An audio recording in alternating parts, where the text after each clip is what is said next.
Hello and welcome to another episode of They've Been Doing It All Day, Sir. Manly win ugly and Origin starts tomorrow. Let's get stuck in. How's your week been, mate? Yeah, been really good. Been really good having to go out in my shades and hat, just trying to hide from the public. The haters. The haters, The haters. There has been a wild, my friend. It's been wild. There's been a lot of hate around potentially suggesting Luke Brooks is up there with... I know. Being in the halves, I think, is how people have interpreted it. But the conversation was more around him being specifically at 6, which... Look, we've been having the debate for the past week. I think I'm more and more leaning towards the fact that he probably is up there with out-and-out sixes. But in the halves, I think there might be a few other options that you pick over. Yeah, 100%. And it was more that one of those questions that you ask your mate at the pub, isn't it? Really, and very much kicked a debate, which is what we love to see. It is, all for it. Just two armchair fans sharing our opinions, and that was one of them. But I think one of the things that we spoke about at the game on Saturday night was that a lot of people disregard Brooks because of his name, because of what's happened at the Tigers previously, because of the success he hasn't had compared to someone, mind you, I say this, the geezer that's just been called up to the squad because of Moses' injury, Burton. I suppose he's in the Penrith system, but what has Burton done? Nothing this year. I forgot until this weekend. I forgot he was playing. He's had such a quiet season, and again, I think a lot of the people had put, and I'd love to see the interaction, had put their choices in just purely over names and reputations. Yeah. I'm not really looking at it as from a season in form of where you would rank them. And we watched him again on Saturday, and he's defensively arguably one of the better ones. The only thing that we then debated was, look, by all accounts, both packs look like they're there to mean business, and they would target, as do most teams when they play Manly, they run at Luke Brooks.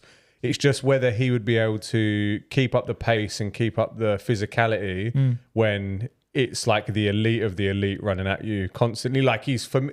He puts his body on the line week in, week out for Manly. I think it might just be a different kettle of fish if he was coming up against some angry Queenslanders. Yeah. Running at him, but certainly caused a bit of a stir online. That one, all for it. That's what we're here for. That's what we're here to do. And you know what it did? It got us a few more subscribers as well. So to all you new lot that tuned in, thanks for subscribing. And if you're new around here, hit that subscribe button. We're slowly gathering pace towards 200 subscribers, so it'd be good to hit that before the season's out. But it's upon us, Origin. We're going tomorrow. Yes, we are. I think... luckily undercover. That's what I was about to say. As the rain kind of sounds outside the window there, I think it could be a wet one. But we'll get onto that in a bit. Let's look at what happened over the last week. Only 5 fixtures. And something that Luke Keary said on the bye round, which I think is very relevant. This is the first week in which it feels like most games were pretty close at half-time. There was no blowout scores, which was pretty good. And what I noticed as well when I was putting together this run sheet earlier is that apart from Manly, every team that won scored 30 points. So there's 4 30-point score lines as the winning score. But let's kick it off with Manly. We were there Saturday night. It was a tough watch. It was an ugly one. It was... But that's what great teams do. They win ugly. They win Look ugly. at how Arsenal won the league. Yeah, Look at how Arsenal won the league. They won ugly. They absolutely won ugly. Right, you break it down. I think Manly were very conservative in their attack. They didn't want to try anything too out of the norm. They look a little bit confused. And when you lose the likes of Kola, Hopewati and Olakuatu all in the same breath, it does impact the attack in that side of things. Defensively, honestly, there was periods during the game where I didn't think the Titans were going to score. Yeah, I actually thought we were going to hold them to 0. Yeah, so did I. And then it was just a couple of breaks, and they ended up scoring. But yeah, I was a bit disappointed that I don't think Fogarty's 100%. No, they were playing a lot through the left hand side, and not really. When you saw you had Blake Wilson and Felady on the left, and that was the preferred side, where they then had Fogarty, Sherub, Garrick and Saab, you'd think that would be the side that they were attacking to, but they just stayed away from it, which is a little bit worrying. In actually, where is Fogarty in his groin recovery? Yeah, I'm a bit surprised that we went complete.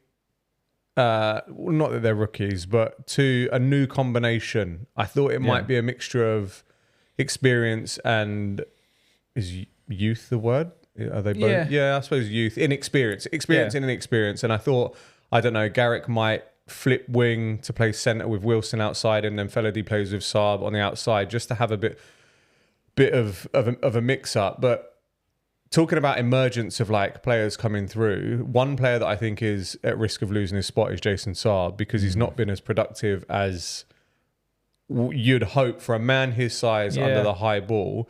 But also Clayton Faulalo, where does he fit in this team when Tommy Turbo is back? You got to say he probably goes back down to New South Wales Cup. Unfortunately, well, he can't though. I know this is the thing. You could have him on the bench, but you've got that. You've got the centres in Garrick and Kohler. You've got the wingers in Saab and Habawate. I don't think they're going to move away from Saab. But even like Faulalo does look like a better option on the wing. What was he last year? The top try scorer in New South Wales Cup, and like the best finisher in the New South Wales Cup as well. He can play any of those spots, three, winger, centre. And as he's proven it, fullback now. Saab's got to prove himself over the next couple of weeks, because when Turbo comes back, which apparently has been extended, round 16, we have a bye, and then he's meant to be back. Faulalo could find himself starting on that wing. It's an interesting one. I think it'll show what Foreign's mentally thinking as a coach if he does pull the trigger on Saab, because he's, to be fair to him, he's pulled down 2 brilliant goal line dropouts over the last couple of weeks. He's been physical. His physicality in defence has gone up. But every time the ball goes through his corner, I think there was one kick Fogarty. He should be with a player his size and his calibre, he should be coming down with. But every time there is an attack into the corner into him, it just doesn't work off. It's like when we were down at the Dragons, he decided to bat the ball back to Garrick instead of if he caught it. And all he needed to do was flop to the floor and he would have scored. So I just don't think he's that much of an aerial threat. And then if you don't utilise his height and his speed, what's the point of even being there? Yeah, and at present, you very rarely see him make an out-and-out line break. His line breaks usually come from... what Kohler does. Yeah, his line breaks usually come from offloads, or they come from broken plays spreading it wide to get out there. And it's one of those ones where he's got to be in the game more. Like, as good as... Fogarty's been for Manly, and his long kicking game has been good. Yeah. The accuracy on some of his high balls to put them right in the corner just isn't there. Sometimes where you sit where we sit, like we're right on the try line down the Pittwater Road end, you can see they're a bit too shallow. They're not going into those attacking spots. So look, as we mentioned, Fogarty's, whether he's 100% with his groin or not, but then why don't you just chuck Joey Walsh in?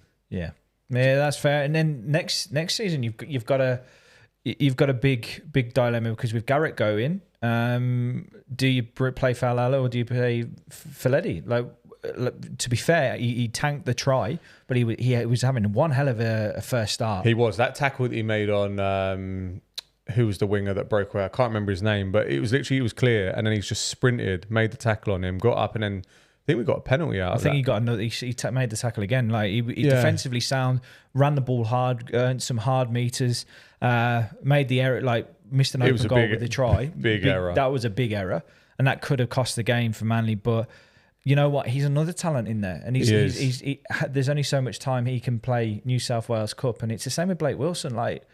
We're not going to be able to hold on to all of these players, and that's the thing. It's like it's just down to the management to be able to make the decisions on who they keep and who they get rid of. One player that is having a banging season as well so far is Taniela Paseka. The power that he brings in the front, he's starting to make just carry bodies off of him for 5 meters, which is what we've been missing. It's a shame that. Well, when he's coupled up with Ola Kawati, there's 2 people that just carry people when they've got the ball. Let's just hope that lack of backup and depth, obviously with a few injuries and the size of backup as well, doesn't cost us. But let's take our Manly tinted glasses off for a second, because with them on, we're winning the comp. Yeah. We're 100% winning the comp. But How far do you reckon Manly can go with everyone fit? Everyone fit, top 4, and then in the final. I think. Don't get me wrong, the Warriors are good. The Panthers, you watched them. They're there. They're beatable. I reckon this team, the Roosters, again, are getting the wins, but not doing it convincingly. Stat earlier, defensively, the Roosters are giving up like 23 point something points a game. Whereas Manly aren't. 13.7 just behind Panthers. So it's you would think now with this momentum, top 4. Personally, as a fan, knowing what a season can throw at you, I'd be very happy with top 8, considering where we were at the start of the season. And if we make it to the final, even better. Do you know where I reckon we might finish? In that 5th and 6th spot. So we play a home home, whatever that first round is. And if we win that, we're away to one of the big boys. But it'd be great if we finish top 4. And obviously at the start of the season, it looked like we weren't going to make anything, so any top 8 finish. And I was thinking, do you know what? My flight to Florida the day after the grand final is going to be easy risky, because I'll just go and watch it. My team won't be in it. But now I'm worried that we're actually going to be on it until about 4 o'clock in the morning. But anyway, let's move on to the Canberra Dolphins game. Yep. Dolphins got this one done, but I tell you what, they are looking like they're running some form. 4 on the bounce.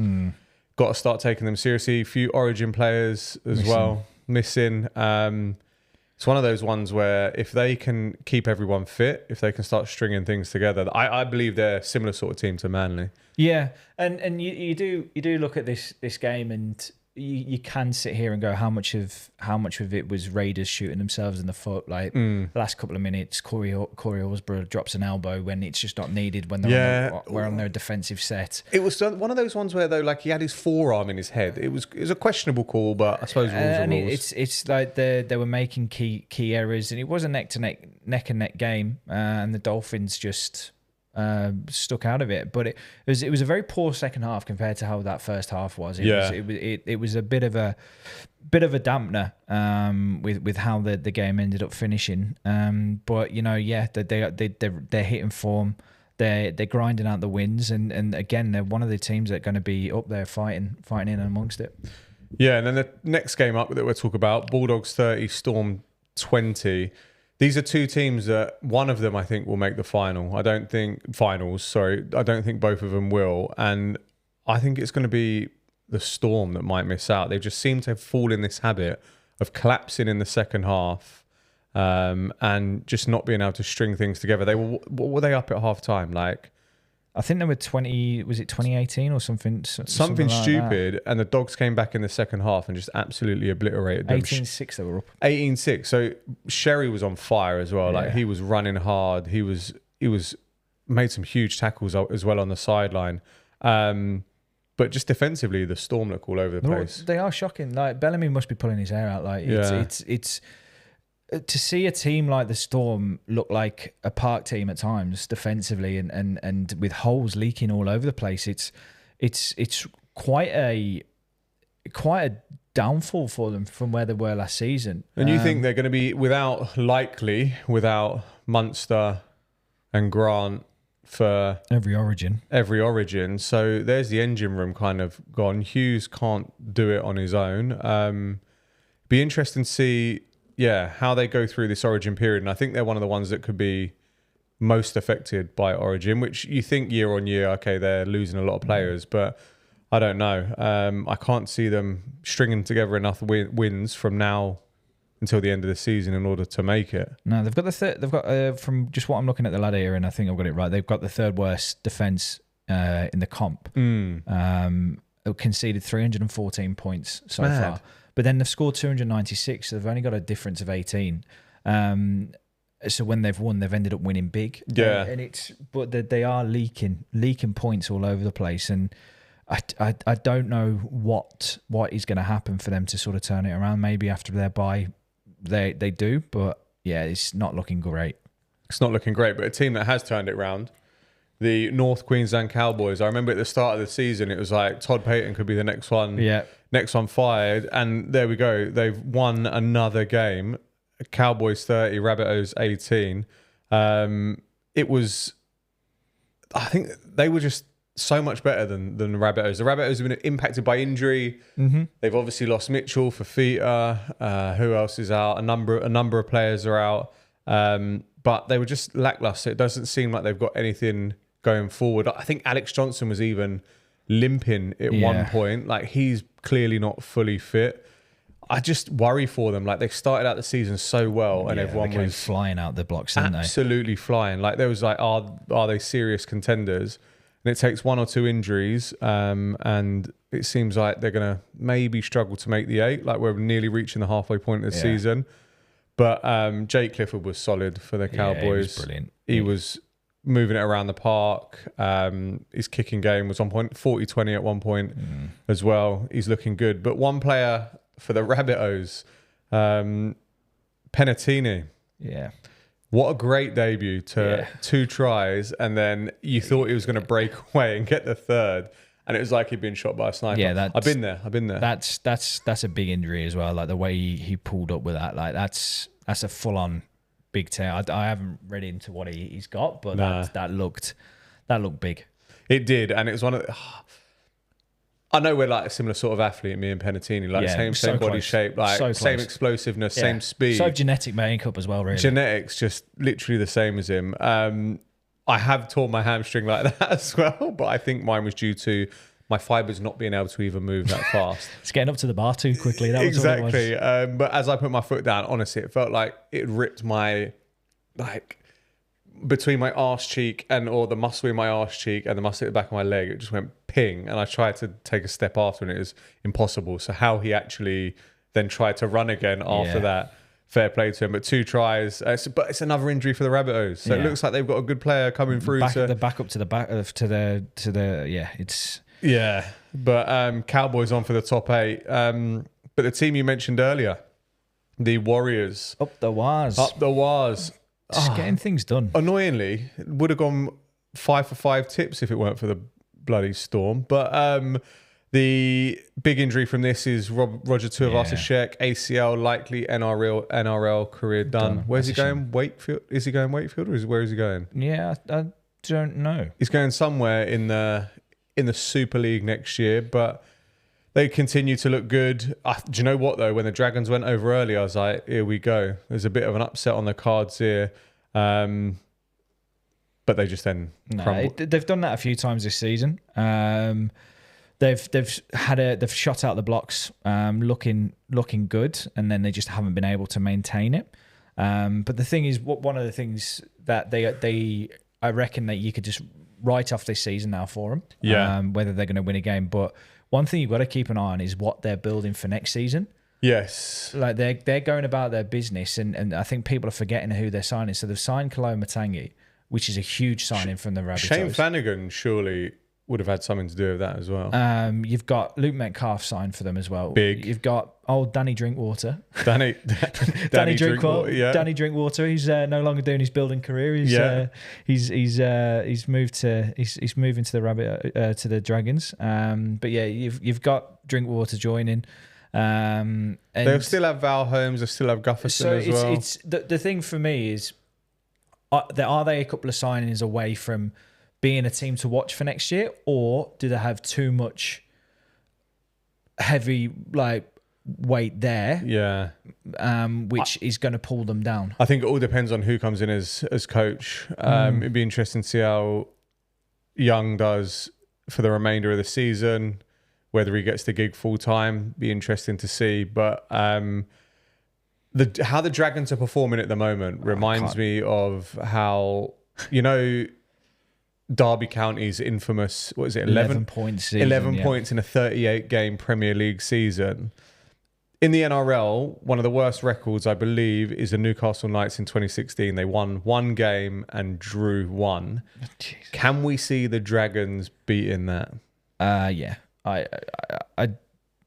It's going to be the close games against the Titans. They play the Titans twice. Tigers are on a bit of a downward trend at the moment. I think they play them twice. And it also depends on what happens at the back end of the season, who they're coming to at the back end of the season. Because if they're playing against top 8 teams who have already cemented their position in there, then there may be a little bit of that they're coming up against their New South Wales Cup, like a second string team. But other than that, it's just not looking. One thing you got to say is that their defense is starting to shore up a little bit. Yeah, it's not leaking your 50s every game. It's starting to come down a little bit, but not by too much though. No, indeed, and like heavy in the Origin period at the moment, they don't really lose any players, but it'd be interesting to see how the next 4 weeks go, because although we talk about the impact of Origin on players that are missing, it's also like the backing up the week after. For example, Manly playing on Friday, Origin on Wednesday. That's Olakau'atu and Kola that we've lost for, although they've been named on the extended bench. I'm guessing that depends on how many minutes they play, and how they come up. But it's one of those ones of like, our attack looked flat without Olakau'atu. So I don't know. It'd be interesting to see how the Origin period pans out. But let's get into it. So we're recording this on Tuesday. Yep. It'll go out tomorrow morning. So it's the day of Origin when this goes out. Excited for the game? I was, until it started hammering down the last couple of days. Which I think is going to take a massive sting out of the game. I don't think the footwork is going to be as quick as you would like. There's going to be a shit ton of rain tomorrow as well, so that pitch is going to be wet and boggy. If it's raining during the game, it just also spoils it, because tactics change. The free flowing passing isn't as open. It's more up your jumper rugby, and I think both of these teams have got backs that can open up with pure speed. But I think the surface and the weather is going to put a bit of a sting into that. But saying that, we could be sat here next week and it being a 40-30. Yeah, I do think the weather will play a part, but I've got a feeling that New South Wales' game plan with the players that they've picked and the way that they want to go about things, like they've gone for a big forward pack, like an attacking forward pack of Fanua Blake, Barnett up front, Hudson Young, and the big man Olakau'atu with Yo. Potentially, there was something I heard earlier. He might be going in to play in the front row. And then Cam Murray coming playing at 13. I mean, it's not the worst, but like you look at Queensland's pack, I would take New South Wales second rowers every day of the week over them. Front row, Flegler and Big Tino. It's going to be one of those ones as to I think who gets. Yeah, that's where it's going to be. That's where it's going to be won. I think it is, but the rain I believe would suit New South Wales tactics. I feel like we're picking Ponga at fullback. They're looking to move the ball, be creative, whip it around. But then you say this, like Jojo Fafita for the Titans hasn't really done much on the wing. So it'd be interesting to see how he goes as a debutant up against Uzi, up against Toto, and I think Cola's up against Selwyn Cobbo. So it's it doesn't feel like there's. This is going to sound, I don't know. It doesn't feel like there's the high quality wingers. Not that I'm taking anything away from Tolu Kola, by the way, because he is high quality. But you know, when you have like Coates, Lomax. Yeah, Coates versus Lomax, like that's huge. You've got Brian Toe, and who else was playing on the wing for Queensland last year? It might have been Cobbo actually. I can't remember. I don't think he played Origin last year because he was out of sorts at the Broncos, wasn't he? Yeah. Let's have a quick look at this. See if we can get the quick. Because there was the Coates up against Toto, wasn't there? The penalty try last year that was given. Val Holmes and De Hammer was playing in the centres. So yeah, it was the Xavier Coates side of things. Like you are missing that X factor a little bit. But let's talk about X factor missing. Can you imagine if it was Payne Haas and Fanua Blake in the middle? Yeah, Jesus, that's a naughty front row right there. that would have been absolutely ridiculous. But Thomas Flegler, obviously coming back from I think he's got nothing to lose going out there. Like when he was playing, what was it? He was out for 2 years with his shoulder or neck or pinched nerve. May have never thought that he had another chance in this arena again. I actually reckon he's going to come out and potentially be an absolute destroying wrecking ball. I think he's going to hit everything that moves. I think he's going to want to prove a point as well. So I think it's going to be a real physical game in the wet. Yep. I've got a feeling it's going to be low scoring. Yeah, I don't think it's going to be. I don't think it's going to be huge. But one of the things that I think you can say is like Ethan Strange coming in for Mitch Moses. I nearly called him Victor Moses. I'm going with the old Barclays players here. Yeah. No, with Ethan Strange, I think he's very much going to be that. I feel like for Origin, you need your Batman and your Robin. Yeah. you need your supporting player to be able to look after the half. And if you can't have two chiefs. no, because then it can disrupt the attack, and there could be a bit of a distort in that, and too much of wanting to demand the ball.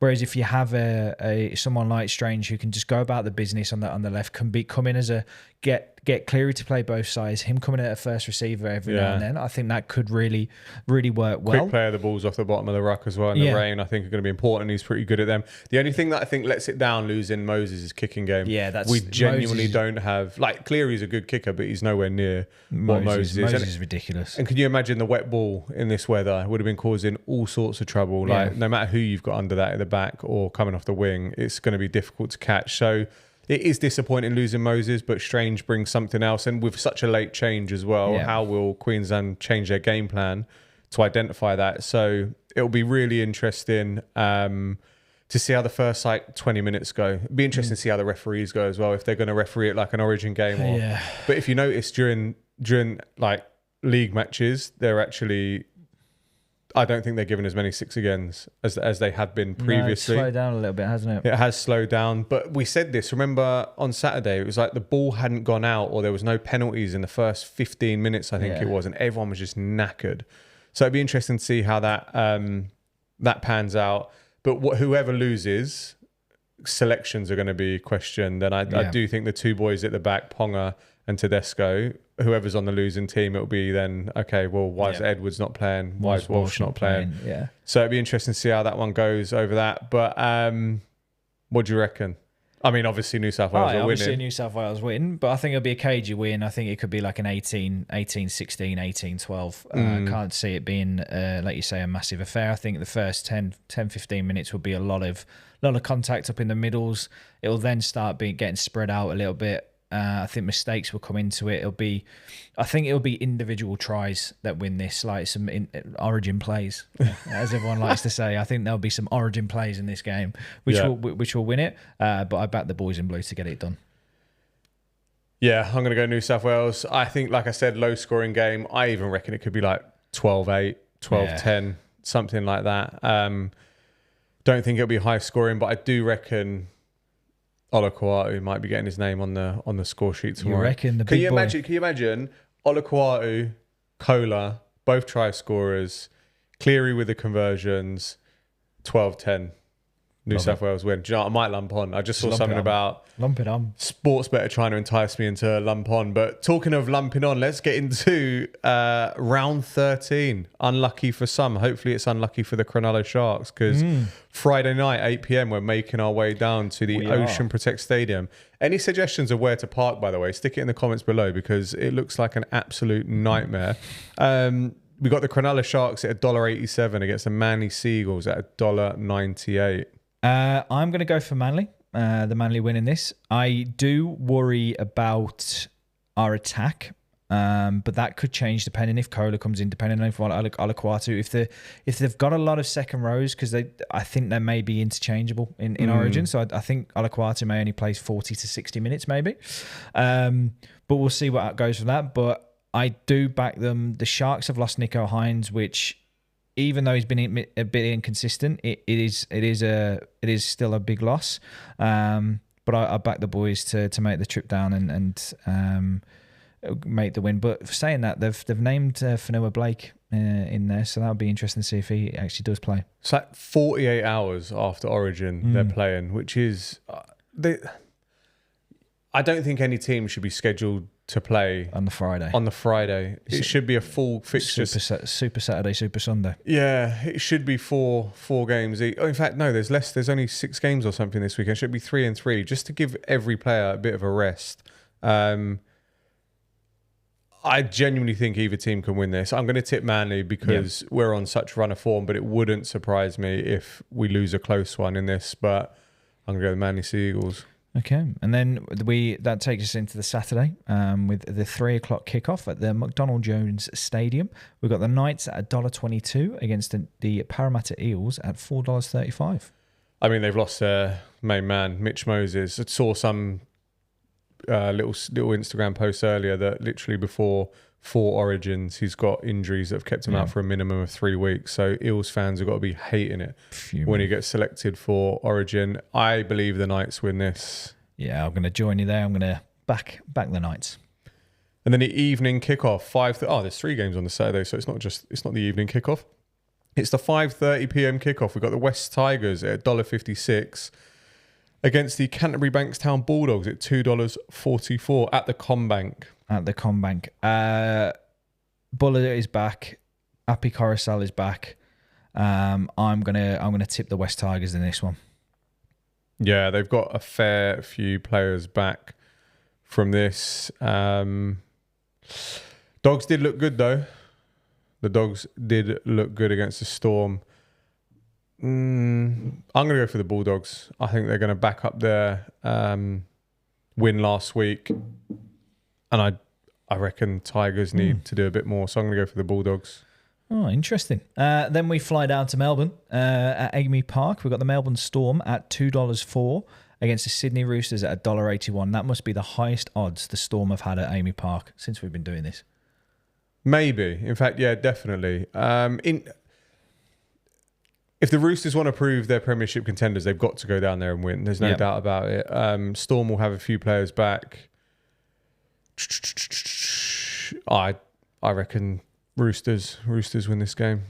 Yeah, I'm gonna back you up there. I'm gonna go for the Roosters as well. I just think they've got it in them to make the win. Then Sunday, we're at the Suncorp, the Brisbane Broncos at $1.11 against the St. George Illawarra Dragons at $6.70. Broncos. Yeah, I don't think we have to say much about that. I think the Broncos are going to win that one. That takes us to the 4:05 kickoff at the Geo Stadium in Canberra with the $1.70 Raiders against the $2.15 Cowboys. This will be interesting. This one. I think it's got the makings of a solid game. Barnstormer. Absolutely. It could be a barnstormer. Also could be a quiet one. Depends what the weather's saying down in Canberra, actually. But I reckon the Canberra Raiders win this one. Yeah, I do as well. I think the additions, having back the big boys of Hoodie Young, Sebastian Chris is back, Ethan Strange. I think that, you could tell they were just a couple of players away from doing the Dolphins. They're playing Sunday as well, so they've got a couple more days rest. So I'm going to go for the Raiders in that one as well. Join you. Last game of the weekend, the 6:15 kickoff is the Penrith Panthers at $1.64 against the New Zealand Warriors at $2.26 at the CommBank as well. Could be fully chopped up by then. First versus second. Mm. Do you know what? I'm gonna up the wires. I'm gonna back the wires in this. I'm not. I'm gonna go with the Penrith Panthers at home. Is it really home?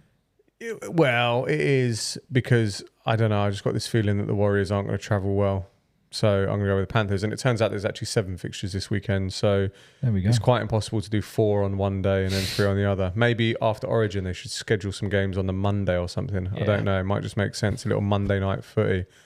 But that's it. There we go.